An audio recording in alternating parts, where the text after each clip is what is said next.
Coucou YouTube, on se retrouve donc pour les sorties grand format d'avril. Ça y est, j'ai troqué la neige contre les fleurs, mais le temps extérieur s'y prête pas trop quand même. Hein. Bon, alors c'est sûr, il n'y a pas de neige, mais le retour du froid est un peu terrible. Donc voilà, écoutez, on va faire avec. Hein. Allez, je vous propose d'attaquer rapidement. Alors, donc j'ai fait comme la dernière fois, je m'en excuse pour les gens qui préféraient la version slide. Mais je vous avoue que j'ai pas trop de temps pour préparer. C'est toujours un peu la galère à chaque fois. Donc j'avoue, je vais peut-être finalement rester sur cette méthode-là. Voilà, en espérant que ça soit pas trop chiant pour vous.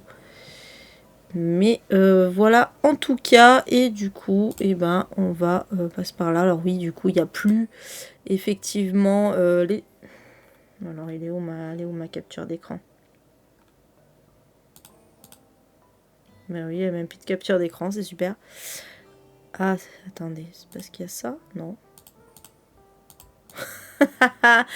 J'ai plus de capture d'écran. Attendez. Ah oui, c'est bien Inception. Oh, waouh. C'est beau. Ouais, c'est parce qu'en fait, il n'était pas sur le bon écran. Je sais pourquoi. Je pense que c'est parce que tout à l'heure, j'ai eu un petit souci d'écran. Et j'ai dû échanger les écrans. Pas les écrans physiquement. Hein. Ça aurait été chiant. Mais les ports, les branchements, en fait. J'ai changé les branchements. Alors, j'ai remis dans l'ordre. Mais le fait est que ça a dû perturber OBS. Il savait plus quel écran il fallait prendre. Donc ouais, il n'y a plus les petites statistiques. Peut-être que je devrais les faire quand même et vous les dire, de vive voix. Je devrais peut-être faire ça la prochaine fois, du coup, ça serait plus simple, je pense. Mais bon. Voilà. Écoutez. Il y a... Bon, de toute façon, vous verrez, hein, il y a quelques BD. Allez. Donc, du coup, on commence. Alors, bien sûr, on va commencer avec le 1er avril. C'est la première date de sortie pour ce mois d'avril. Et on commence avec un petit feel good japonais. Bah oui, parce que vous avez remarqué, dans chaque sélection, il y en a un. C'est vraiment... c'est un petit running gag. Bon, donc il s'agit de l'atelier magique de Kobe de Kyoko Hasumi. Alors là, eux, ils n'ont pas choisi de faire un cahier des charges. Par contre, ils ont fait une petite couverture un peu manga. Sachant que c'est un roman, hein, je précise. C'est vrai que la couverture fait un peu manga, mais non, c'est un roman. Enfin, je crois. C'est vrai que Kibun en général, mais non, c'est bien un roman. Oui, c'est un roman. Hein. Donc ça sort chez Hauteville. Oui, c'est bien un roman. Non, je sais pas pourquoi d'un coup j'ai eu un doute en voyant Kibun, mais oui. Non, c'est bien un roman. Et ouais, c'est Kyoko. Ah oui, Kyoto sur la ville. Le correcteur, quoi. Forcément. Et du coup, dans cette histoire, alors on est dans une petite boutique. Alors bon, vous savez que les feel good tournent toujours autour de magasins. C'est un peu ça, quoi. C'est un peu ça, des magasins.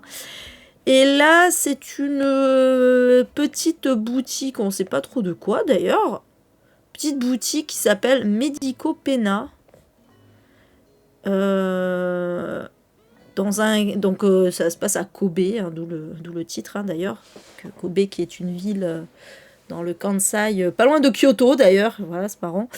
Et on va suivre donc le propriétaire qui s'appelle Thomas, alors Thomas pas comme en français, mais bon, ça reste Thomas, qui est un homme d'un certain âge et ah oui voilà, donc la boutique en fait... J'avais oublié, hein, excusez-moi, j'avais lu le synopsis, mais je me souvenais plus ce que c'était exactement.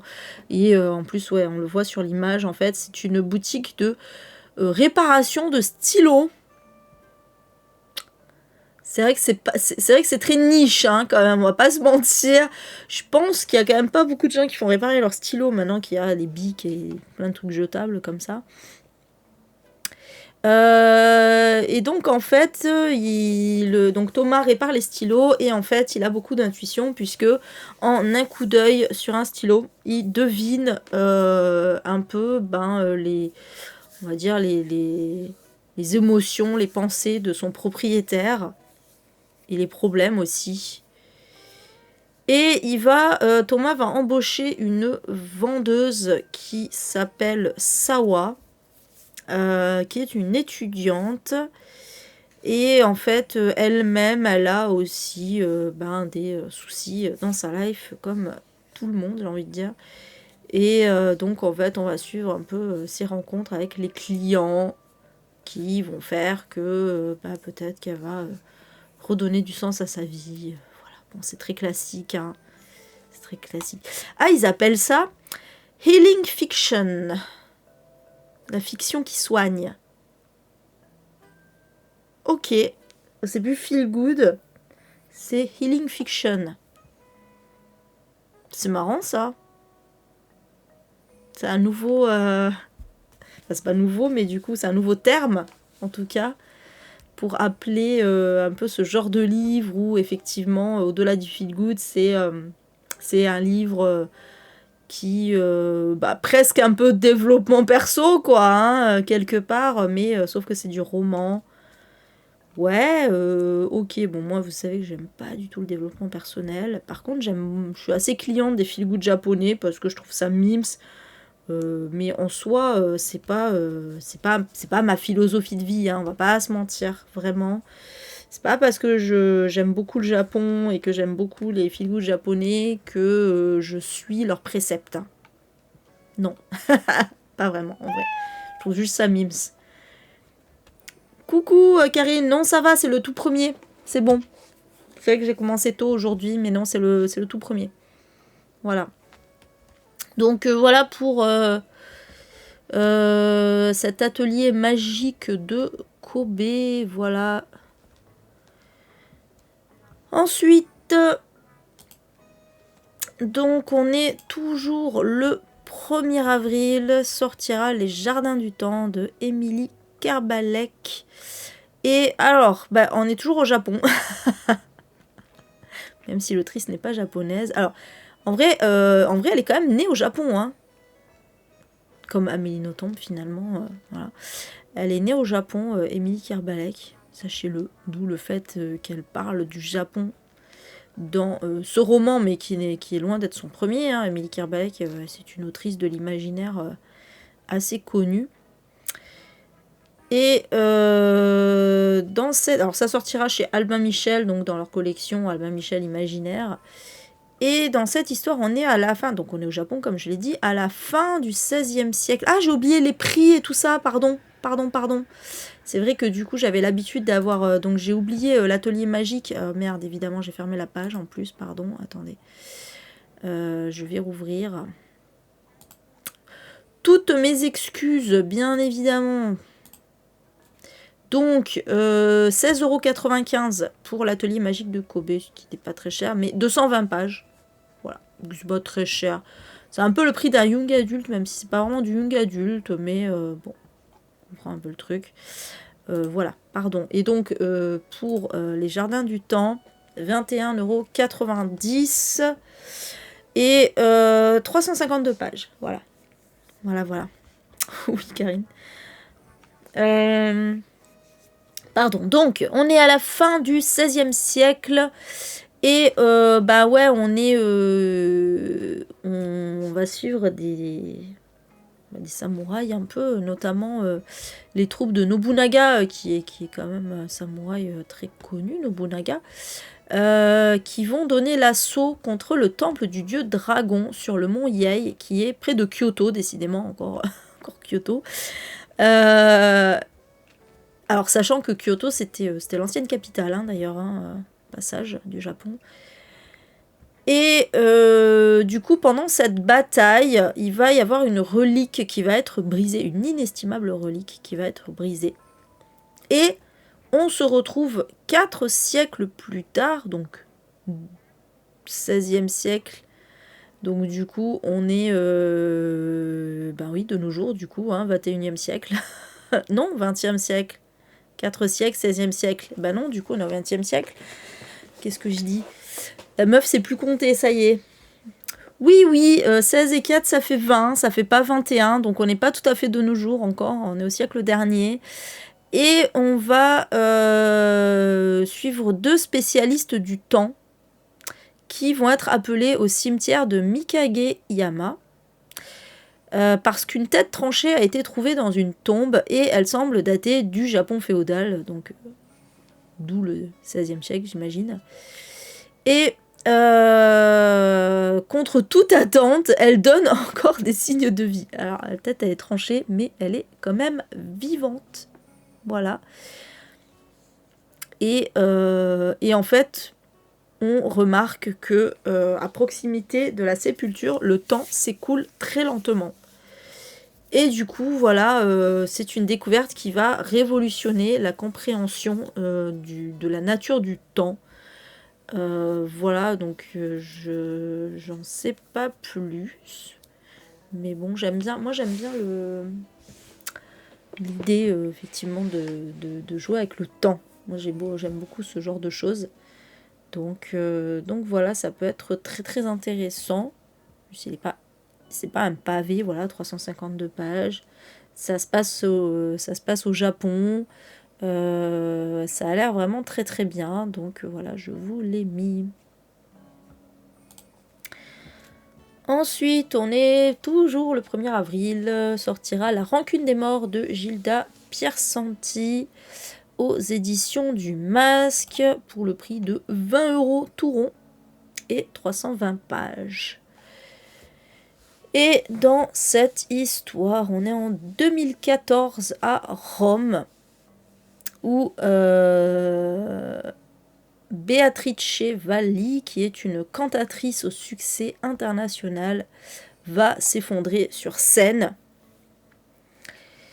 Et en fait, alors qu'elle s'effondre, elle va se remémorer l'année où tout a basculé 20 ans auparavant. Oui, pas 30 ans du coup, par rapport à nous ça fait 30 ans, mais 20 ans auparavant, donc en 1994 à Rome. Parce que sa mère, alors qu'elle s'apprêtait à divorcer de son mari, qui était un célèbre écrivain, va être assassinée alors qu'elle s'apprêtait à révéler justement au grand public son infidélité. Voilà, enfin l'infidélité de son mari.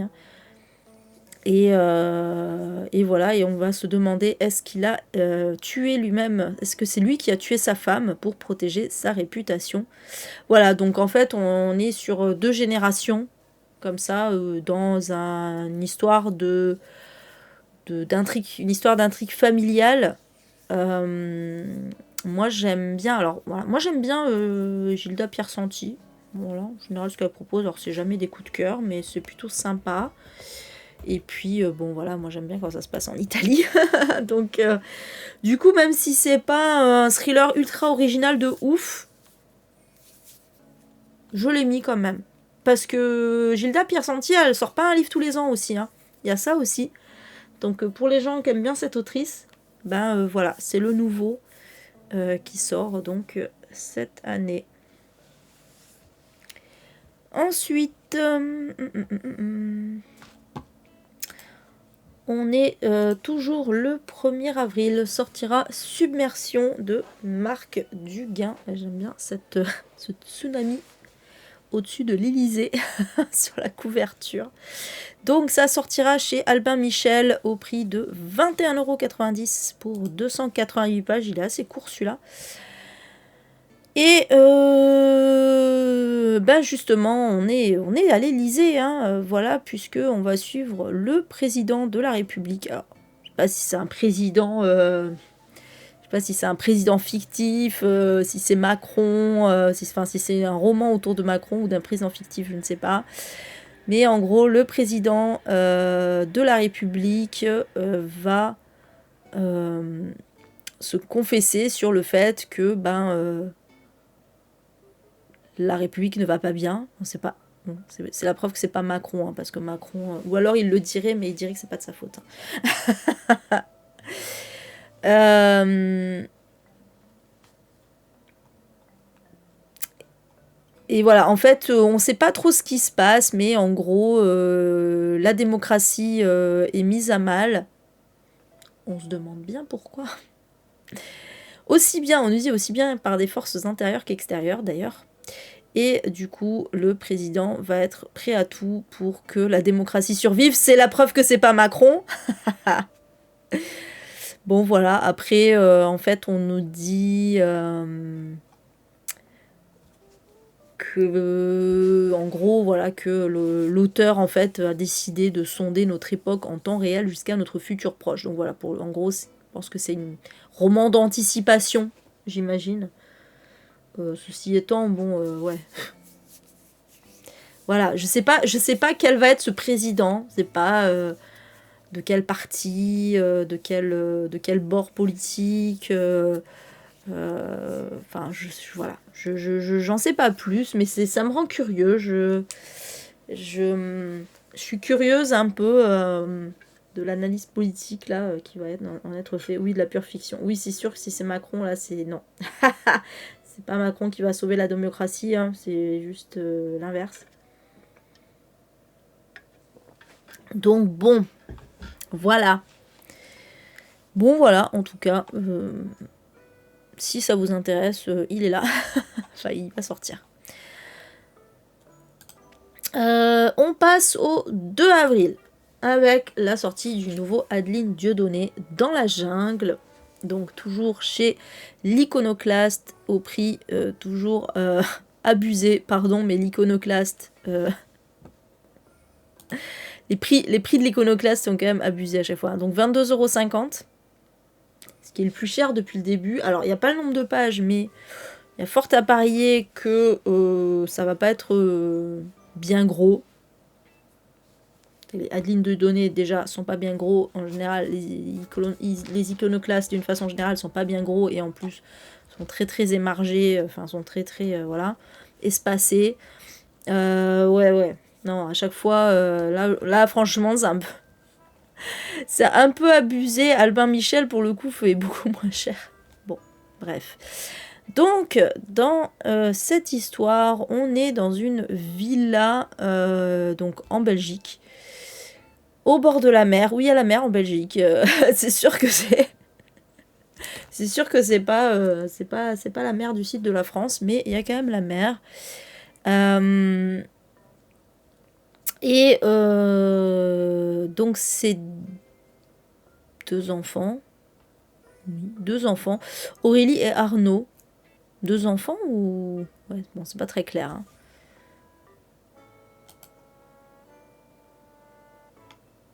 Parce que 2 enfants, je sais pas si c'est vraiment des enfants ou si c'est genre 2 enfants parce que c'est les enfants de leurs parents, vous voyez ce que je veux dire.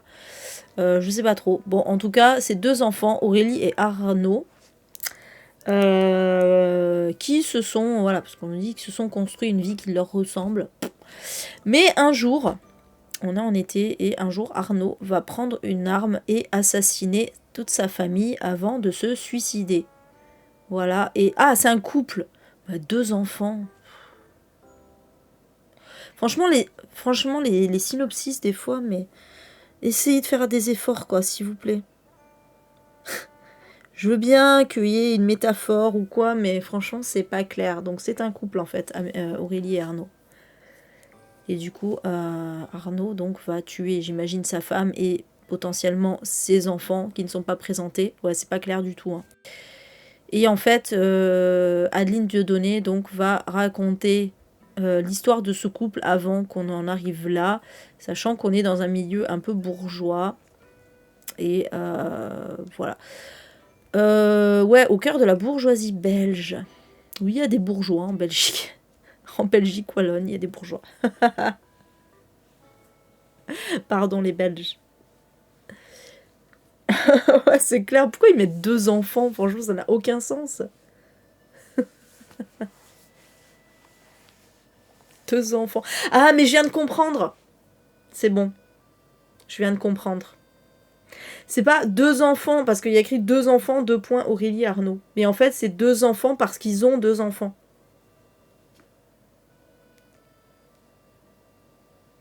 Parce que c'était une jolie villa, blablabla.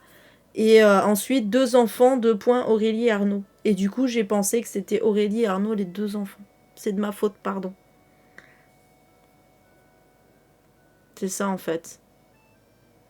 Mais bon, l'été à la mer, l'hiver au ski, 2 enfants. L'été à la mer, l'hiver au ski, 2 enfants, Aurélie et Arnaud. Pardon, hein, mais... Excusez-moi, c'est quand même... La phrase est super mal tournée, quoi. La phrase est super mal tournée.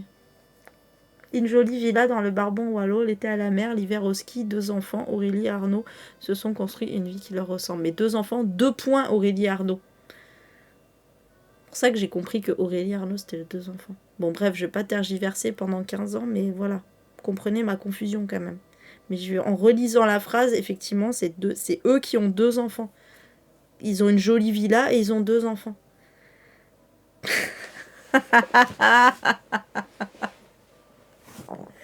Putain, sérieux, quoi, c'est n'importe quoi, j'ai rien compris. C'est terrible. Bon, bref, du coup, voilà, donc c'est ça, ils ont 2 enfants, et donc Arnaud a buté, on comprend, sa femme et leurs 2 enfants. C'est bon, c'est clair? Ça y est, après, à de ligne de données en même temps, déjà, de base. De base, ça peut être quand même assez farfelu, quoi. Donc voilà. Du coup, bah voilà, c'est tout. Bon, après, voilà, ligne de données, moi j'ai aimé tout ce que j'ai lu d'elle, mais j'en ai lu 2. J'ai pas lu... J'ai pas lu celui... Comment il s'appelle? Le dernier qu'elle avait sorti, là, dans la montagne, là. Celui-là, je l'ai pas lu. Reste? Je crois que c'est ça. Oui, Reste. Voilà. Mais même... mais celui, les nouvelles qu'elle avait faites, là, que personne n'a aimé, moi, j'ai beaucoup aimé. Du coup, je suis curieuse quand même de celui-ci, qui semble un peu revenir dans la même veine que... merde. Putain, mais j'ai oublié tous les titres, hein. C'est grave, hein. Donc, alors, les nouvelles, c'est Kérosène. Et l'autre, c'est Une vie. Putain, pourquoi j'ai un trou comme ça? C'est terrible. C'est grave. C'est grave. C'est quoi la vie? Putain. J'en peux plus de moi. Bon allez, je reste 15 ans sur ce dieu donné là. Bon bref, en tout cas, ça a l'air de ressembler un peu à son premier, quoi. Enfin, du moins d'être un peu dans la vraie vie. Merci Jenny, putain.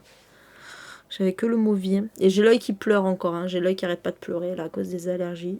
C'est trop chiant. Donc voilà. Ouais, ça a l'air d'être un peu dans la même veine. Ah ouais, il n'entend pas la vraie vie. Putain, il faut le lire. Il est trop bien, la vraie vie. Hein. J'avais vraiment adoré. Mais celui-là, il avait fait un peu l'unanimité, hein, quand même. Hein. Donc voilà. Allez, ensuite. Défi comme il faut de Nadia Dame. Alors voilà, bah, c'est la deuxième publication pour l'Iconoclaste. Donc il sera celui-là au prix de 21,90 €. On est toujours le 2 avril, hein, 21,90 €. Et on n'a toujours pas le nombre de pages. Pourquoi? Je ne sais pas.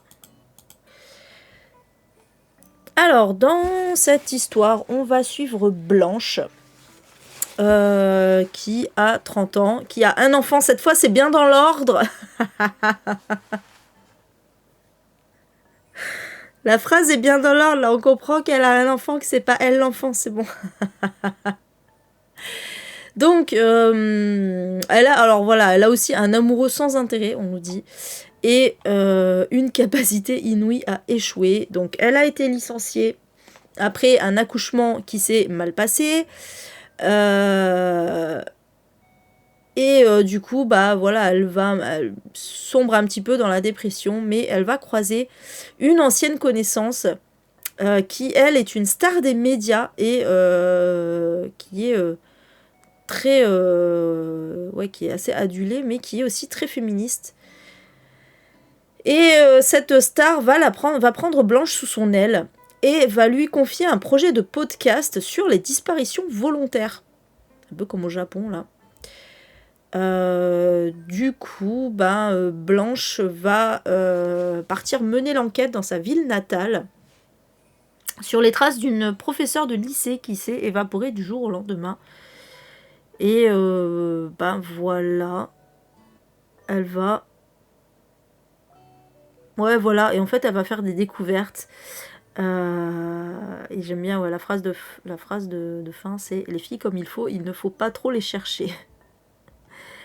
Bon, non, ça a l'air intéressant, pardon. J'aime bien l'idée du podcast sur les disparitions volontaires. Et puis bon, c'est l'iconoclaste en général, ils font des choix, oui, plutôt engagés. Donc voilà, à voir. Je connais pas du tout l'autrice, Nadia Dam. C'est pas plus, mais... elle a été sur France Inter et dans les maternelles. Ok. Bah voilà. Voilà. Ensuite, on est toujours le 2 avril. Sortira Fable for the End of the World. Pourquoi ils l'ont pas traduit celui-là? C'est trop bizarre. De Avarid chez Slalom. Attendez, elle était chez Slalom de base, Avarid? Non, de Saxus. Ah, c'est marrant ça, tiens. Bon, je regarde parce que j'en ai un de Avarid sous les yeux là. Elle était chez De Saxus et là ça sort chez Slalom. Ok.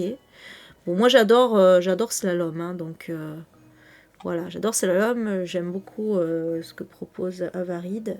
Avarid d'ailleurs. Et donc, alors attendez, 21,95 €. Alors je pense pas que ce soit du hardback. Hein. Je pense que c'est pas du hardback, malgré le chasse-page. C'est du brochet, hein, c'est du paperback, mais avec un joli chasse-page.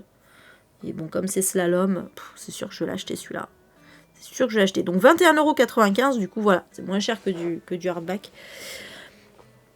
Et alors, dans cette histoire, on a une histoire de télé-réalité en mode survival game. Ça, j'aime bien. Voilà. Donc, il s'appelle L'épreuve, qui est une émission diffusée dans tout le pays. Et on va suivre Inessa, je suppose, qui tient une boutique de taxidermie. Je déteste la taxidermie, je trouve ça horrible. Avec son frère. Mais le problème, c'est qu'on est dans une dystopie où la société est contrôlée par une entreprise qui s'appelle Kairos.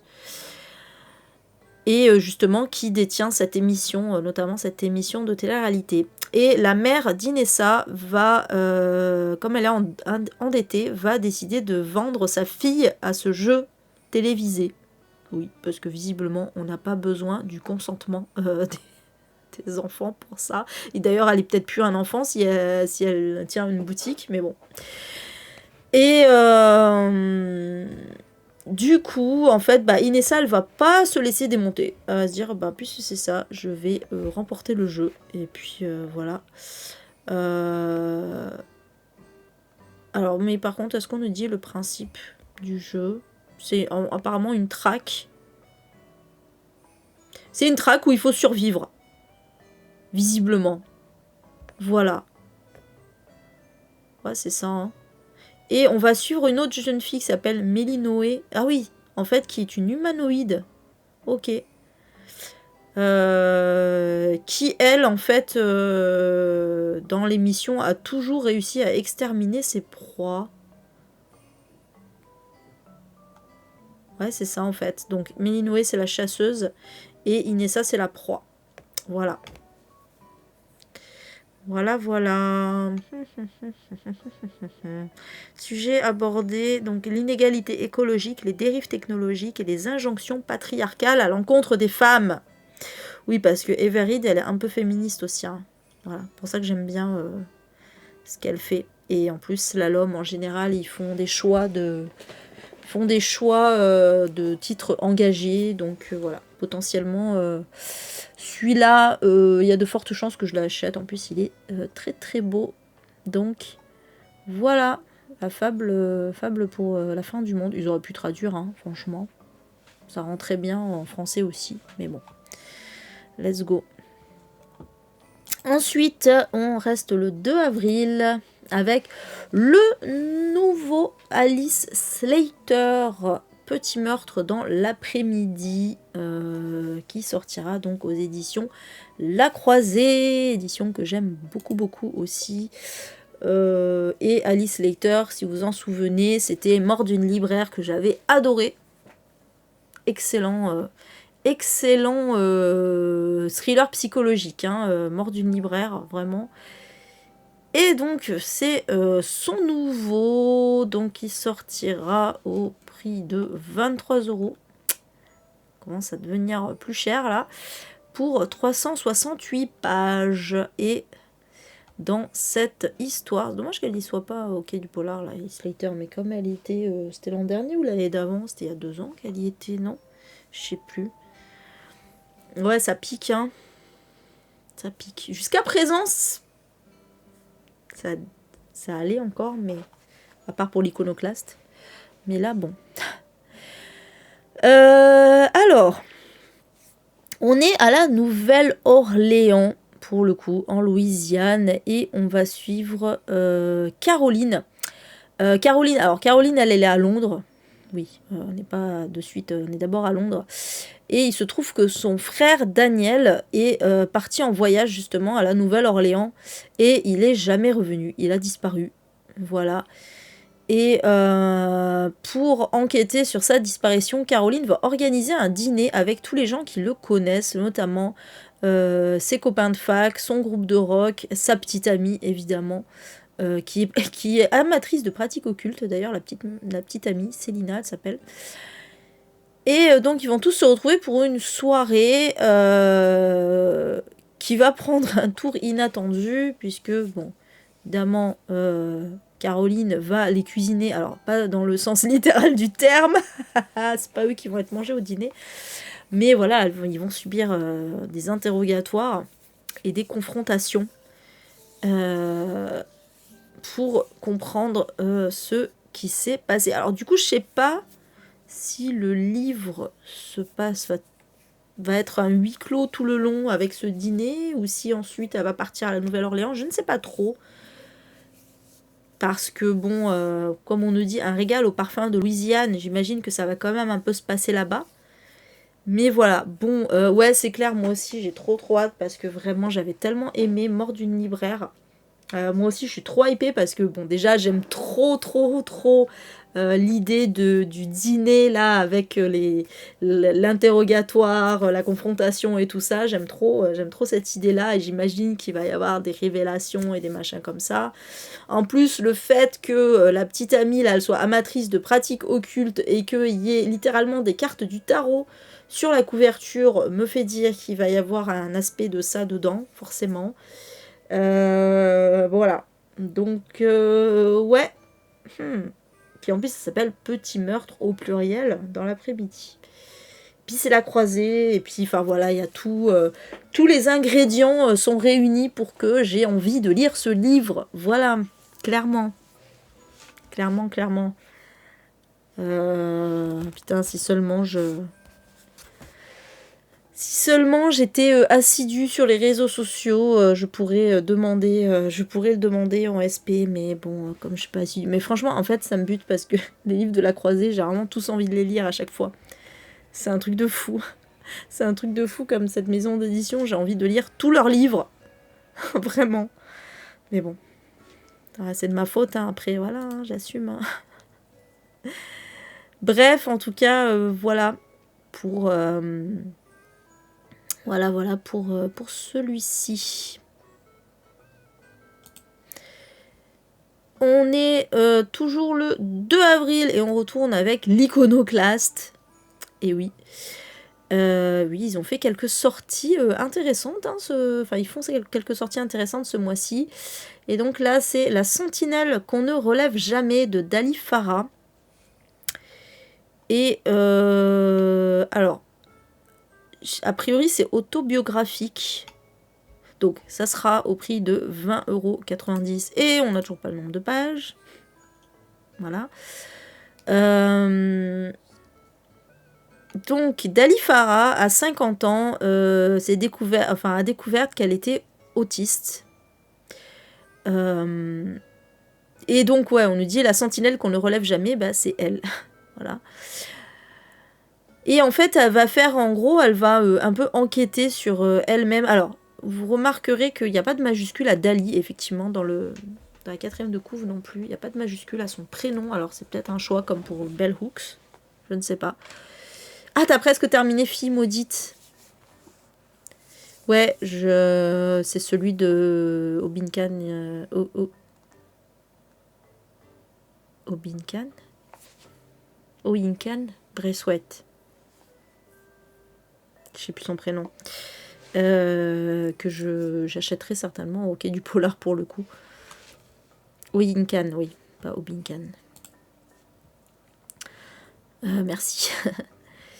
Donc oui, Dali Farah, donc elle va faire un peu une enquête sur elle-même, mais aussi sur l'autisme d'une façon générale, puisque en fait elle va raconter notamment alors des autistes célèbres, des femmes, beaucoup de femmes autistes diagnostiquées tardivement. Et oui, parce que l'autisme c'est comme le TDAH, c'est beaucoup moins détecté chez les femmes, parce que les petites filles sont un peu conditionnées pour être beaucoup plus calmes et réservées, et de fait, elles ont tendance à plus facilement cacher leurs symptômes, en fait. C'est le problème. Et elles n'ont pas forcément aussi les mêmes symptômes que les garçons. Et de fait, les femmes, effectivement, sont rarement diagnostiquées. Et voilà, donc il y a beaucoup de diagnostics tardifs. Et du coup, ouais, voilà, ça va parler un peu de handicap invisible aussi. Voilà, comment ça se fait que les autistes notamment aient des façons différentes de percevoir le monde. Voilà, donc c'est un récit autobiographique et un peu autobiographique, un peu collectif aussi. Voilà. Donc moi je trouvais ça intéressant. Donc je vous l'ai mis. Voilà pour celui-ci. Alors, elle a déjà écrit des romans, hein. Chez Grasset notamment. Ouais. Ensuite, on passe au 3 avril. Il n'y en a qu'un le 3 avril. Ah oui, il n'y en a qu'un. Avec la sortie de You Don't Know Me de Imran Mahmoud chez Mera, qui visiblement va être ou a été adapté en série Netflix. J'avoue que je ne connais pas du tout cette série. Peut-être ça va être adapté. Et donc dans cette histoire, en fait, on va suivre un narrateur apparemment dont on ne sait pas le nom, mais on sait juste qu'il est accusé de meurtre et qu'il risque la prison à vie. Son avocat, lui, il veut plaider la stratégie habituelle, mais le narrateur, il estime que c'est pas assez. Il veut qu'on entende sa vérité. Et donc pendant plusieurs jours, il va raconter son histoire au jury, en parlant d'un système qui ne comprend pas les hommes comme lui. Et donc il va parler de ce qu'on est prêt à faire par amour. J'ai un peu peur, mais... et de la ligne floue entre coupable et innocent, entre héros et criminel. Voilà, donc lui, c'était un jeune vendeur de voitures, intelligent et sans passé criminel. Il menait une vie modeste mais honnête. Et tout a pris un tournant lorsqu'il est tombé amoureux de Kira. Et leur relation était sincère, mais tout a basculé lorsque Kira a disparu sans explication et sans laisser de traces. Et en fait, putain, ça raconte tout le truc, mais bon, voilà, je vous dis le synopsis. Voilà. Et en fait, il va découvrir qu'elle a été forcée de se prostituer et qu'elle a été retenue prisonnière, donc imagine dans un trafic, dans une... J'allais dire une traite des blanches. Bon, là, du coup, vu la couverture, je suis pas sûre que Kira soit blanche, mais bon, on aura compris le principe. Et voilà, et du coup, en fait, il va s'embarquer, à essayer de sauver Kira, et j'imagine que ça va mal se finir. Voilà. Ouais, moi aussi, j'aime pas trop les couvertures avec les affiches des films et des séries. Mais là, en l'occurrence, je pense que le livre est sorti en France. Enfin, je sais pas. Le livre est sorti en France après la série, j'imagine. Je sais pas quelle est la couverture en VO. Je regarde. Udanomi mini-série. Donc ça, oui, c'est la couverture. C'est effectivement la couverture de la série qui est déjà sortie 2021. D'accord. Donc en fait, la série est sortie il y a 5 ans. Mais c'était pas encore sorti en livre. Ah, le livre, il a été écrit en 2017. Comment ça se fait, ça, que ce soit jamais... Ils ont sorti la série... En général, quand la série sort, dans la foulée, ils sortent le livre, quoi.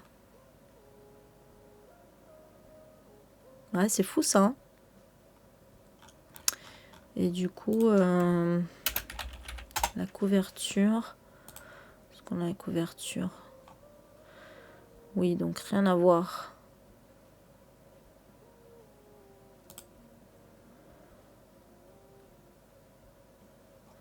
Rien à voir. Je peux pas vous la mettre... si. Ah putain, c'est marrant. Je peux faire comme ça, quoi. Voilà. Et comme ça, vous voyez la couverture... Ah si, non, Netflix. Couverture du VO, du livre en VO.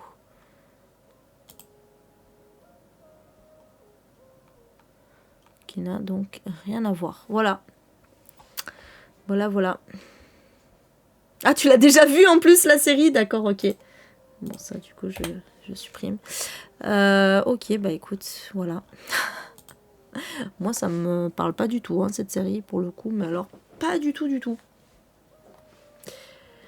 Bon, voilà, en tout cas, si vous avez envie de lire voilà, le livre dont était issue la série, même si vous avez déjà vu la série, voilà, sachez qu'il va sortir donc le 3 avril. Au prix, pardon, j'ai oublié le prix, au prix de 19,99 €. Et pour 360 pages, et donc sortira chez Mera. Voilà. J'ai tout dit. Donc il est à moins de 20 €. Bon, il est à 20 €, hein, pas un centime près, mais voilà. Ensuite, on passe au 8 avril. Alors celui-là,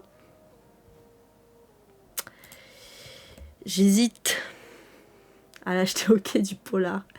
Il s'agit de Bienvenue à Dietland de Sarai Walker, qui sortira chez Gallmeister. Et moi, à la base, je voulais acheter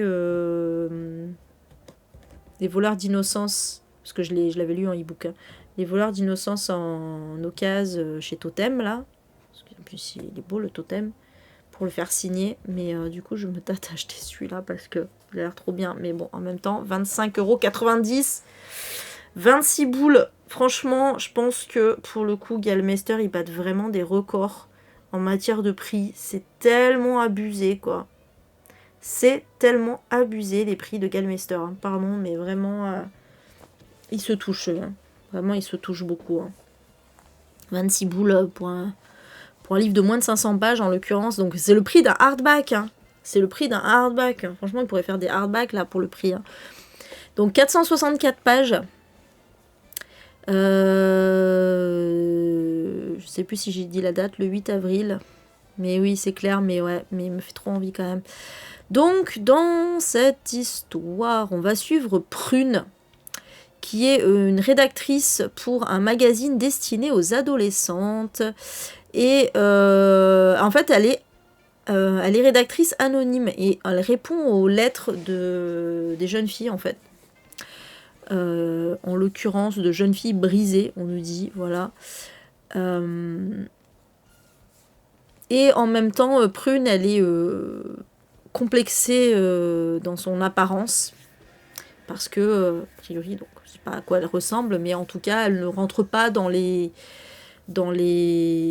carcans de la société, quoi. Dans les diktats physiques que la société veut imposer. Et un jour, une jeune femme mystérieuse va faire son apparition avec le mot Dietland écrit sur sa paume. Et Prune va découvrir un monde où les femmes refusent les diktats de la beauté et de la minceur. Et alors que un mouvement féministe radical et violent du nom de Jennifer secoue le pays, elle va devoir choisir donc entre continuer à fuir son reflet ou enfin affronter la vérité sur elle-même. Bon, j'espère juste que le mouvement féministe, féministe radical et violent va pas être critiqué dans le livre, hein. Parce que bon, sinon j'envoie... Je vais voir Sandrine... mais je l'aurais pas lu avant. J'allais dire, je vais voir Sandrine Goey-Waertz, là, et je l'envoie dire à Sarah Walker que les mouvements féministes radicaux et violents, c'est très bien. Ok, du polar. Mais je l'aurais pas lu avant. Bref, mais bon, ça a l'air trop bien en tout cas. Voilà, et j'aime trop la couverture en plus. J'aime beaucoup la couverture. Dietland. Bon, écoutez, voilà. Je sais pas trop, je sais pas en quoi ça consiste le Dietland là, mais je suis assez curieuse. Alors, j'avais pas vu la petite phrase en dessous. Entre rage, contenu et quête d'identité, Sarah Walker signe un roman féministe coup de poing aussi féroce que libérateur qui interroge avec audace les normes étouffant les femmes. Ok.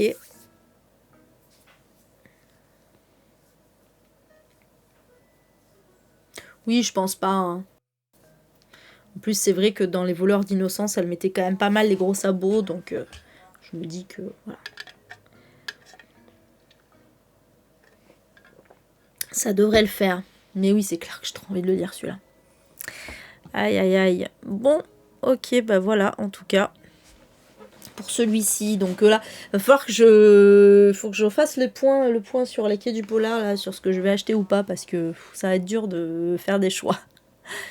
Ensuite, on est toujours le 8 avril, sortira Les chats au cœur d'ambre de Nilanjana Roy.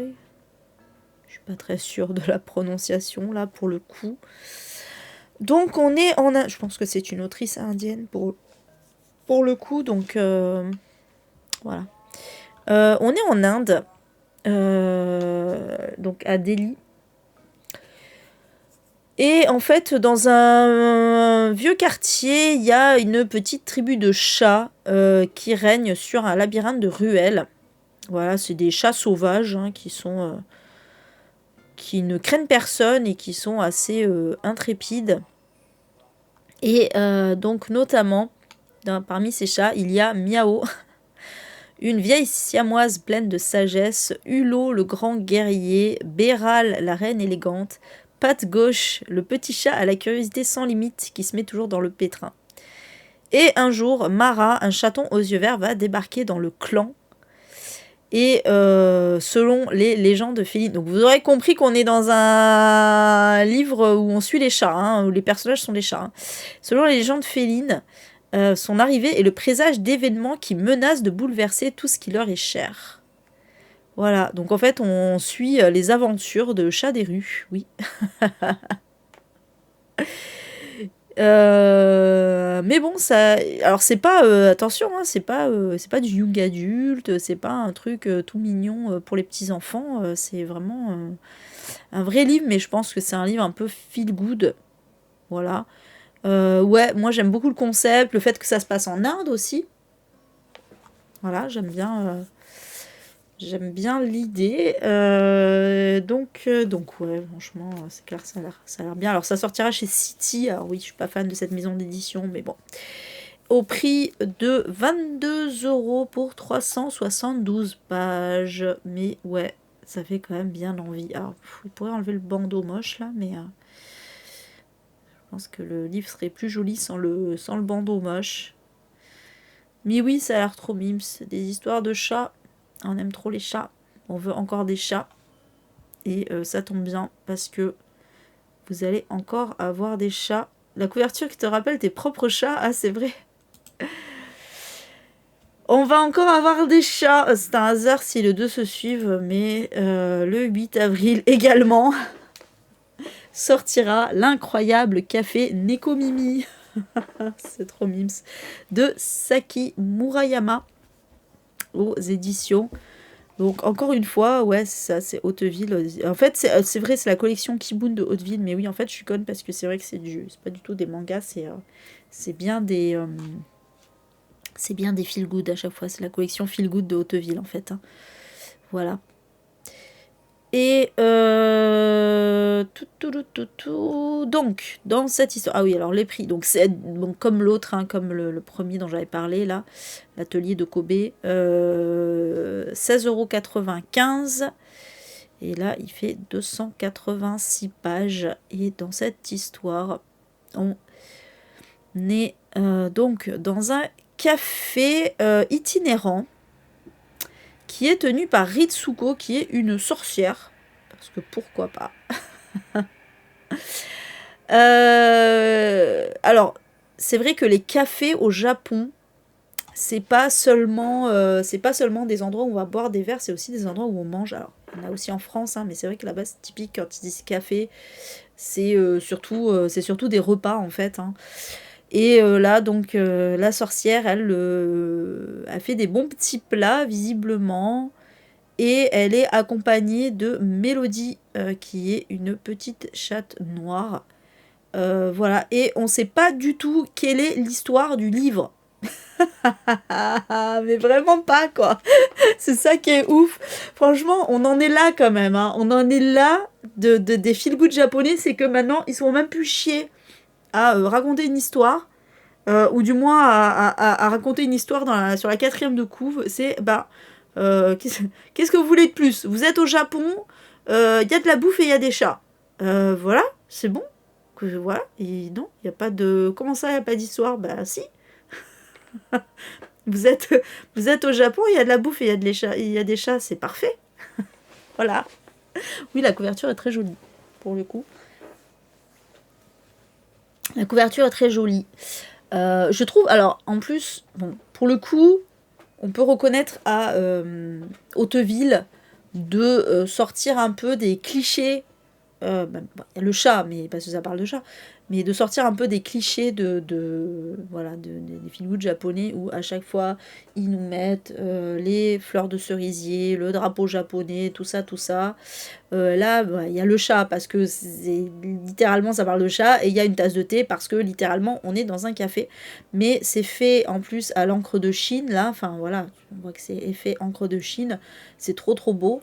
Et voilà, je trouve ça plutôt sobre et joli, comme quoi il n'y a pas besoin de mettre tout plein de fioritures pour que ce soit classe. Voilà, donc oui, non, bah écoutez, il n'y a pas d'histoire, je sais pas, j'imagine que pareil, ça va être des slice of life, comme on dit, de la healing fiction, où les gens vont venir dans ce café. Alors pourquoi c'est une sorcière, je ne sais pas, j'imagine que ça aussi, ça va jouer, est-ce qu'il va y avoir une part de fantastique ou pas, je ne sais pas, mais en tout cas... c'est Mims, donc c'est Mims, c'est japonais, il y a des chats, donc je vous l'ai mis. Voilà. Ensuite, on est toujours le 8 avril, sortira le manuscrit des mots interdits de Louise Fine. Chez Hauteville, encore eux, hein, au prix de 19,95 € pour 418 pages. Et dans cette histoire, on est en 1552. Et on va suivre Lisbeth qui va se présenter à l'atelier de la célèbre imprimeuse parisienne Charlotte Guillard pour lui parler d'un manuscrit dont la seule existence la met en danger. Donc, les deux femmes, en fait, vont essayer de comprendre les dangers que recèle ce manuscrit s'il tombait entre les mains des plus puissants. Et en parallèle, on va être aussi 4 siècles plus tard. Donc, cette fois, c'est pareil, on est aussi au XVIe siècle. C'est marrant quand même. Hein. On est donc au XVIe siècle et 4 siècles plus tard, donc au XXe siècle, décidément. Où cette fois on suit Millie qui mène une existence rangée dans une banlieue new-yorkaise. Et donc, effectivement, dans les années 50, il va y avoir le McCarthyisme qui va s'emparer de l'Amérique, enfin des États-Unis en tout cas. Et tout à coup, le passé de Millie va refaire surface sous la forme d'un très vieux manuscrit chiffré. Et en fait, c'est la seule qui soit en mesure d'en casser le code. Et voilà, qu'est-ce qui va se passer? Donc on est un peu dans un truc un peu presque à la Dan Brown, mais version féminine. Alors d'ailleurs, il y avait un livre que j'ai failli mettre dans les sorties, qui était vraiment un truc à la Dan Brown. Je ne l'ai pas mis parce que je ne suis pas très très fan de thrillers ésotériques d'une façon générale. Mais là, je pense qu'il y a un aspect plus féminin dedans. Peut-être plus féministe, je ne sais pas. Et puis bon, le titre aussi, voilà, le manuscrit des mots interdits, m'a fait dire que qu'il y aurait peut-être un potentiel message politique dedans, je ne sais pas, mais voilà, ça a l'air plutôt intéressant, donc je vous l'ai mis. Voilà pour celui-ci. On passe au 9 avril. Et c'est la première bande dessinée de cette sélection. Il s'agit de Colette de Séverine Vidal et Kim Consigny. Donc vendu au prix de 24,50 € pour 240 pages. Et ce n'est ni plus ni moins que la vie de Colette. Voilà, c'est une biographie de l'autrice Colette qui est racontée dans cette BD. Donc Colette qui est la première femme à avoir reçu des funérailles nationales et la seconde à avoir été élue membre de l'Académie Goncourt, notamment. Autrice très sulfureuse, autrice queer, voilà, on le sait aussi. Et donc voilà, on va nous raconter un petit peu la vie de cette femme qui fut journaliste, écrivaine, créatrice d'un institut de beauté et actrice de music-hall. Et aussi pionnière de l'autofiction. Voilà. Donc, si ça vous intéresse de découvrir la vie de cette autrice, bien, vous l'avez en BD chez, j'ai oublié de dire, donc c'est chez Delcourt, j'allais dire, oula, Delcourt, voilà, et j'aime beaucoup, moi, vous savez, les éditions Delcourt en matière de BD, je pense que c'est peut-être pas mon édition préférée, en tout cas une de mes éditions préférées de BD, voilà. Le 9 avril, toujours, sortira Hera de Jennifer Saint aux éditions de Saxus, dans leur collection Sabran. Alors, au prix de... Alors, il y a une sortie, il y aura une sortie brochée et une sortie hardback. Donc, en broché à 19,90 € et en hardback à 26,90 €. Ça pique sa maman. Mais effectivement, il est absolument magnifique avec son jaspage, avec les pans et tout ça. Bon, voilà, je vous l'ai mis. Il y a beaucoup de violet ce mois-ci. Il y a beaucoup de violet. Et donc, bon, Jennifer Saint, c'est une autrice qui raconte souvent des histoires de femmes dans la mythologie grecque. Et donc là, on est avec Héra, qui est donc l'une des dieux de l'Olympe, notamment fille de Cronos, sœur et femme de Zeus, et qui a aidé justement Zeus à renverser Cronos, et qui est aussi connue pour être une déesse extrêmement jalouse et dominatrice, hein, impitoyable. Mais du coup, elle va commencer, en fait, donc là, elle va aider Zeus à se débarrasser de Cronos, et donc elle va régner avec lui, mais elle va se demander, elle va s'interroger en fait sur son propre rôle dans ce côté un peu impitoyable et haineux, dans cette violence en fait. Est-ce qu'elle doit accepter notamment la violence de son frère? Parce qu'on rappelle que Zeus, il est absolument horrible, hein, vraiment. Et bah ouais, en fait, voilà, ça va être un peu peut-être la rédemption de Héra dans ce livre. Voilà, pour casser un petit peu les clichés sur elle. Coucou.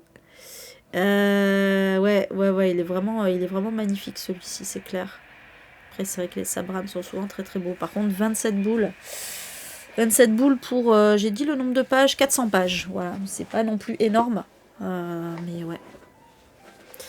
Ouais, bah après, cette autrice, elle fait beaucoup ça. Elle a fait Ariane, on en avait parlé. Mais elle en a fait d'autres aussi. Je sais plus. Mais oui, c'est une autrice qui écrit sur les femmes dans la mythologie. Mais c'est vrai que Héra, c'est pas une femme qui a été beaucoup écrite dans la mythologie. Donc voilà, l'histoire a pas souvent été rapportée. Donc ça peut être intéressant pour ça. Ça peut être intéressant. Voilà pour celui-ci. Il sortira le 9 avril, je sais plus si je l'ai dit, mais voilà. Et donc toujours le 9 avril sortira Ruby Fruit Jungle de Rita Mae Brown aux éditions Héloïse d'Ormesson, pardon. C'est marqué dessus en plus. Aux éditions Héloïse d'Ormesson. C'est vrai qu'on n'a pas l'habitude de cette charte graphique chez eux. Donc c'était perturbant. Au prix de 22 €. Est-ce que j'ai le nombre de pages? Oui, 336 pages. Voilà. Et donc, dans cette histoire, on est au sud des États-Unis, dans les années 50. Et donc, dans un sud très très conservateur. Hein. Et on va suivre Molly, qui... Bah en fait, ça va être un peu son portrait, Molly qui va découvrir un peu qui va découvrir la vie dans ce sud, voilà, ultra conservateur, malgré la violence sociale. Elle a un comportement assez rebelle et elle a aussi beaucoup d'humour. Par contre, elle est très pauvre, mais voilà, elle a décidé de vivre sa vie comme elle entendait, en faisant fi de l'ordre établi et en assumant les conséquences de ses choix avec fierté. Et donc, on va nous raconter son enfance en Pennsylvanie puis en Floride, et ses années à l'université à New York. On n'est plus dans le sud là pour le coup. Donc, c'est un récit à la première personne, mais bon, c'est pas autobiographique. Hein. Après, peut-être que effectivement, c'est un personnage qui est inspiré de l'autrice elle-même, on ne sait pas. Et voilà, et c'est le récit en fait récit initiatique d'une jeune femme qui refuse en fait les dictates de la société. Et puis c'est aussi un portrait des États-Unis des années 50 et 60. On nous dit à la veille de la deuxième vague féministe, donc c'est aussi pour ça que je l'ai mis, parce que voilà. Et en plus, alors, précisons, t'avais pas vu le visage, ouais, t'as vu. Précisons que c'est un livre qui date de 1973. Voilà. Et c'est un roman queer aussi, puisque on va parler de lesbianisme, hein, notamment. Donc voilà, et donc on nous dit que c'est Une œuvre emblématique du féminisme et de la littérature queer. Voilà, donc ça a l'air très très bien, très très intéressant. Et voilà, donc j'ai décidé de vous le mettre pour toutes ces raisons. Et c'est vrai que j'aime bien les éditions Héloïse d'Ormesson pour le coup, donc voilà. Encore rien que j'aurais pu demander en service presse si j'étais plus assidue. Ensuite, hop, j'ai pas fermé celui-là. On reste le 9 avril avec la sortie d'une bande dessinée qui s'appelle L'usine du pire de Fanny Vaucher et Pia Chazard, qui sortira aux éditions La Veilleuse. Et en fait, c'est un... Alors ça va pas être un livre super joyeux, hein, puisque c'est un livre qui va parler de l'industrie de l'élevage. Voilà. Et en fait, la particularité, donc voilà, il y a une particularité un peu graphique, on nous dit, parce que les animaux vont apparaître en négatif. Et la présence des animaux va se révéler par les structures et les objets qui les exploitent. Voilà, donc je sais pas trop comment ça va à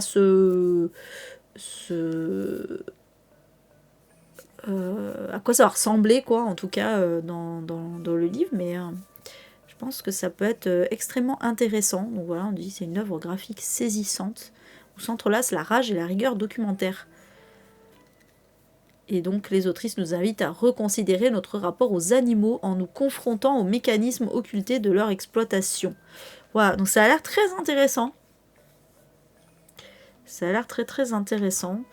Pia Chazard, elle est militante à l'Observatoire du spécisme à Lausanne. Ah, donc c'est deux Suisses. C'est deux Suisses. Donc, Pia Chazard. Et elle était dans l'association PEA pour l'égalité animale. Organisme de référence en Suisse romande pour la dénonciation de l'exploitation des animaux. Et donc, pendant ses 10 ans au sein de cette structure, elle a participé à la publication d'une dizaine d'enquêtes en élevage et en abattoir. Et Fanny Vaucher, c'est une autrice de bande dessinée suisse. Voilà, qui a publié des albums en solo en collaboration. Et cofondatrice du collectif de BD non mixte La Bûche. Ah, intéressant. Intéressant. Ces projets privilégient l'ancrage dans le réel et les thèmes engagés. Ok, donc elle est aussi investie de longue date pour la cause animale et active au sein de l'Observatoire du spécisme. Ok, ça a l'air bien. Ça a l'air super intéressant. Alors moi je suis pas spécialement antispéciste, vegan et tout ça, mais je trouve que le combat est noble, donc du coup voilà, si ça vous intéresse. Mais c'est surtout en plus l'idée de la charte graphique comme ça qui peut être intéressante. Voilà, en tout cas, donc bande dessinée suisse. Voilà, qui sortira le 9 avril au prix de 28 €, pardon, j'ai oublié de le dire. Alors, oui, c'est pas donné. 28 € pour 144 pages. Pas donné quand même, mais bon. C'est vrai que les bandes dessinées, c'est souvent très cher. Hein. Alors, une autre bande dessinée qui sortira le 9 avril, c'est Une voix pour la liberté de Bahareh Akrami. Qui est aussi une biographie, je dis aussi parce qu'on avait la biographie de Colette. Et aussi aux éditions Delcourt d'ailleurs. Au prix de 17,50 € pour 108 pages, c'est déjà moins cher. Et en fait, cette bande dessinée va raconter la vie du rappeur iranien Toumaj Salehi, qui est qui était en fait une figure emblématique de la prise de parole contre le régime du Mollah, hein, voilà. Qui a été emprisonné en 2022, qui a été torturé puis libéré en 2024 et de nouveau arrêté en 2025. Et c'est l'autrice donc Bahareh Akrami, qui est elle aussi d'origine iranienne, qui va retracer donc cette vie de combat de Toumaj. Voilà. Ce qui ne veut pas dire que les États-Unis ont eu raison et Israël ont eu raison d'attaquer l'Iran. Hein. Attention. mais voilà, c'était ça n'empêche pas que le régime était autoritaire, il l'est toujours d'ailleurs, et que voilà, c'est important d'avoir eu des voix comme ça qui se sont élevées. Donc voilà, si ça vous intéresse, en tout cas, je vous l'ai mis, ça sortira le 9 avril. Et on passe au 10 avril avec la sortie de La Bouchère de Kang Ji-young aux éditions Belladone, oui. Je me demandais si c'était une collection, mais non, ça rend des éditions. C'est vrai que je connais pas du tout ces éditions Belladone. Pour le coup, je sais pas si c'est des nouvelles éditions. Je sais plus, on n'en avait pas déjà parlé d'ailleurs. Enfin, on avait parlé du livre parce que, peut-être pas sur YouTube, hein, mais parce que l'autrice sera présente au Quai du Polar. Maintenant, je sais plus si on avait parlé de la maison d'édition. Il y a un de ses romans qui a été adapté en série télévisée par Britney Plus, oui bien sûr, la meuf est obsédée par, par Britney Spears, genre, par Disney Plus. Mais il n'est pas sorti en France. Donc là c'est son premier hein, qui sort en France. Ouais, c'est une nouvelle ME, ok. Ah oui, il y a Petroni Rostania aussi qui a une sortie chez Belladone. C'est vraiment une nouvelle maison d'édition. Bah écoutez, pourquoi pas. Donc là, dans cette histoire, on va suivre Madame Shim, qui a perdu son mari et son emploi. Elle travaillait dans une boucherie de Séoul et qui se retrouve seule avec ses 2 enfants et sans travail du coup. Et elle va tomber sur une petite annonce qui promet 70 millions de won pour devenir tueuse à gages. Et donc elle va décider de tenter sa chance. Parce que elle a passé tellement de temps à découper la viande pour une boucherie que du coup elle sait parfaitement manier les lames et en plus évidemment personne soupçonnerait une femme au foyer discrète et sans histoire. Donc voilà, histoire d'une femme qui va devenir tueuse à gages. Écoutez, pourquoi pas, c'est pas, franchement, honnêtement, ça aurait été français. C'est pas du tout le genre de truc vers lequel je me serais tournée. Mais là, c'est coréen. Donc je suis un peu curieuse. En plus, c'est une nouvelle maison d'édition. En plus, la couverture est absolument sublime. Franchement, quelle magnifique couverture ils nous ont fait là. C'est trop beau. Donc elle sera présente au Quai du Polar. Moi, clairement, je vais l'acheter. On va pas se mentir, hein, voilà. C'est sûr que je vais l'acheter. Et voilà, hein, je vous en dirai des nouvelles. Voilà, donc, j'ai oublié de dire le prix, 21,90 €. Bon, maintenant j'ai envie de dire, c'est les prix hein, pour 304 pages. Voilà pour celui-ci qui sortira donc le 10 avril. On passe au 15 avril directement. Et alors, c'est un tome 2. Mais j'ai quand même eu envie de le mettre. Parce qu'en plus... il y a Karine qui m'en a parlé aussi. Donc, il s'agit de Procreator de Luz qui sortira chez Albin Michel. Donc, c'est une bande dessinée. Donc, au prix de 29,90 € pour 272 pages. Oui, elles ne sont pas données, les BD de Luz, mais... voilà, donc le tome 1 c'était Testostérore et je l'avais lu d'ailleurs, j'avais vraiment beaucoup aimé. J'aime beaucoup l'humour de Luz qui est... en fait ce qui est bien, c'est que c'est un humour beauf à la Gottlieb, à la Harakiri, tout ça. Mais en même temps anti-beauf en fait, c'est ça, enfin anti-beauf. Pas que c'est anti-beauf, c'est que c'est un humour de beauf progressiste en fait. C'est ça qui est bien.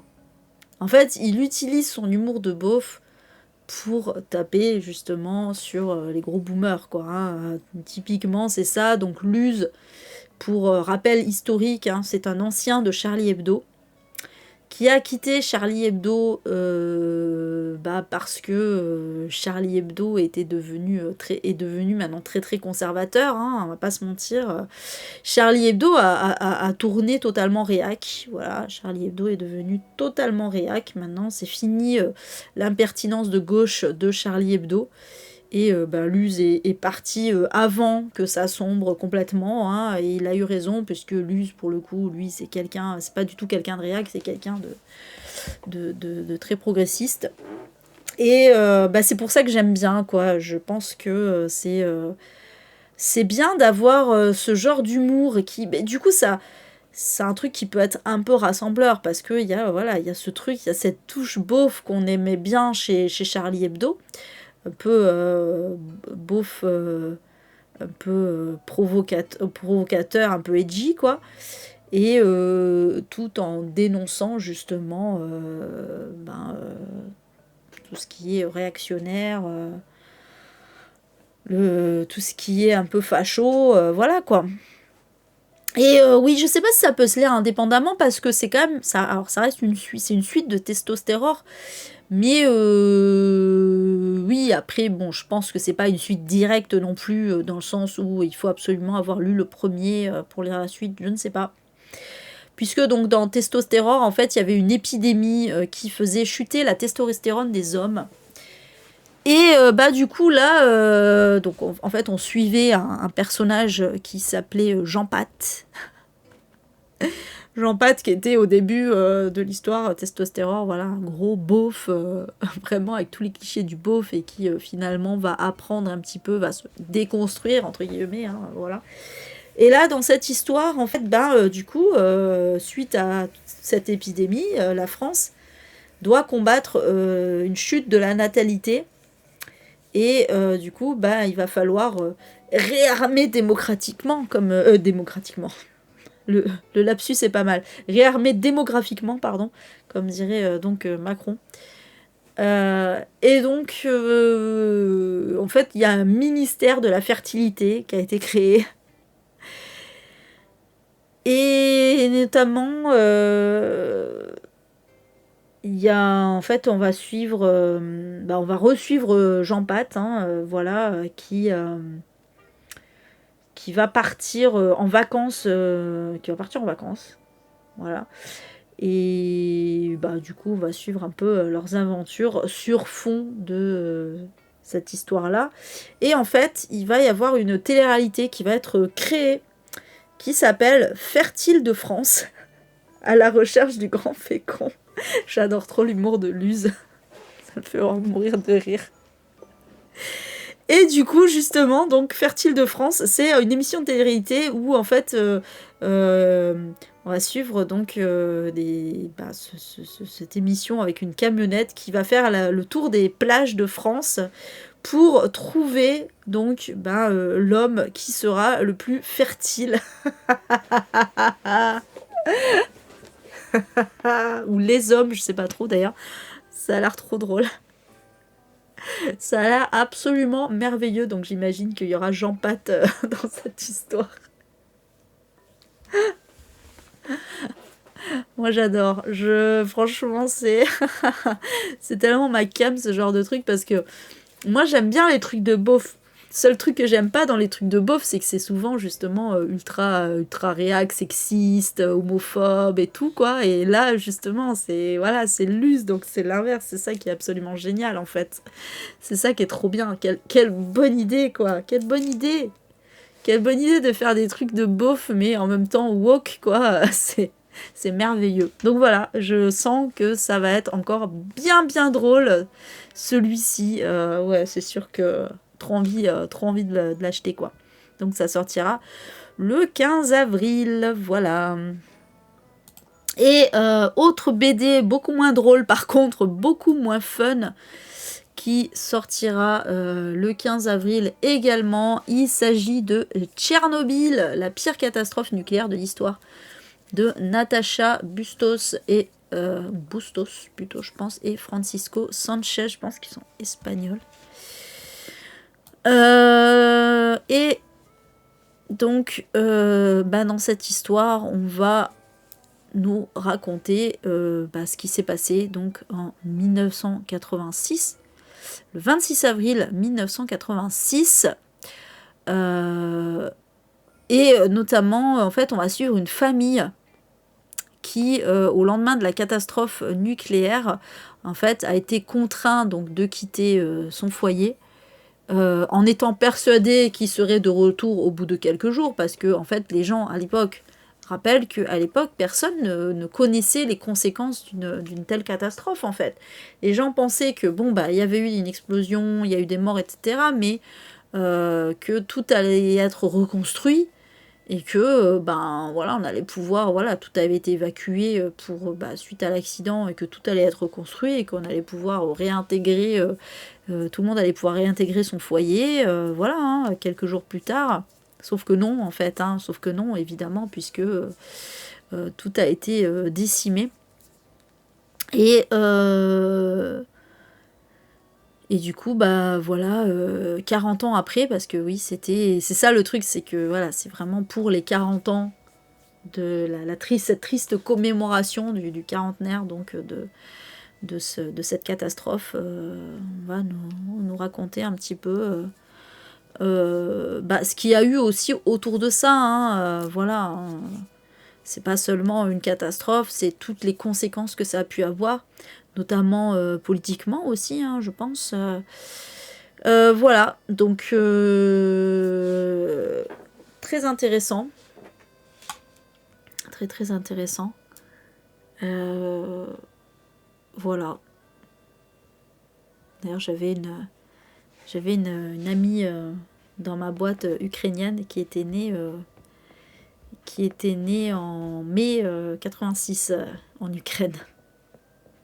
Vraiment, c'est juste après. Mais bon, il n'y a pas de... Elle n'est pas née juste à côté, voilà. Hein, elle n'a pas eu de... Il n'y a pas eu de conséquences ou quoi que ce soit, mais potentiellement, du coup, sa mère était enceinte au moment de la catastrophe, quoi. C'est un truc de fou quand on y pense. Donc voilà. Voilà. Et donc ça, oui, j'ai oublié, pardon. Donc ça sortira aux éditions des Ronds dans l'eau. Une édition quand même qui sort des trucs plutôt pas mal. Au prix de 22 € pour 184 pages. Voilà. Ensuite,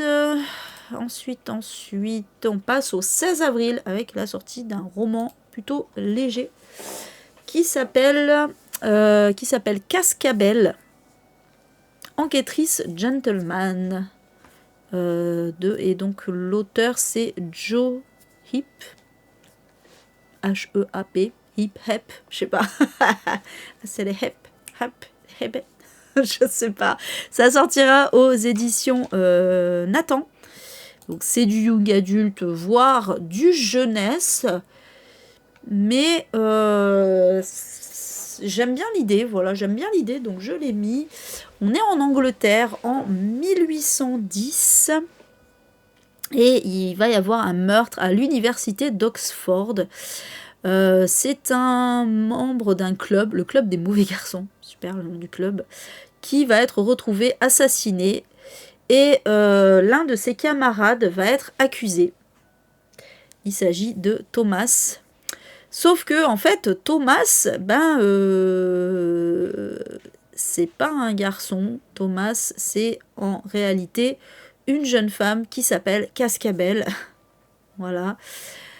Et en fait, il se trouve que Cascabel se grime en homme pour pouvoir étudier à l'université, puisque les femmes ne sont pas admises.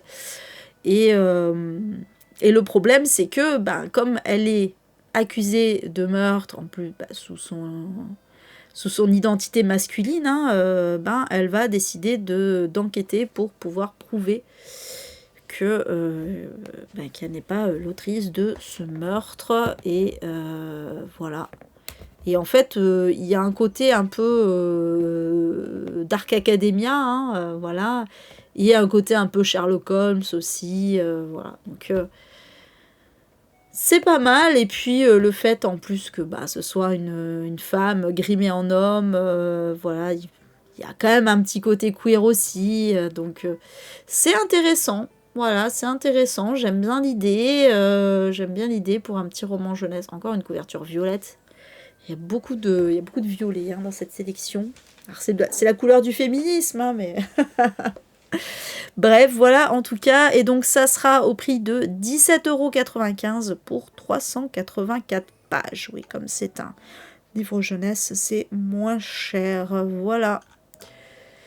Ensuite, on est toujours le 16 avril, sortira la copie de Anna Johansson aux éditions Robert Laffont dans leur collection La Bête Noire. Alors, je suis pas forcément fan de La Bête Noire, tout ça, mais il m'a plutôt intrigué celui-ci. Donc, alors, 19 €, 256 pages. 19 €, hein. Moi, pour un livre adulte, moins de 20 €, c'est quand même plutôt pas mal. Donc, dans cette histoire, on va suivre Naomi qui fait la connaissance de Laura lorsqu'elle emporte par mégarde le manteau de la jeune femme. On ne sait pas où, comment, pourquoi, mais voilà. Et en fait, les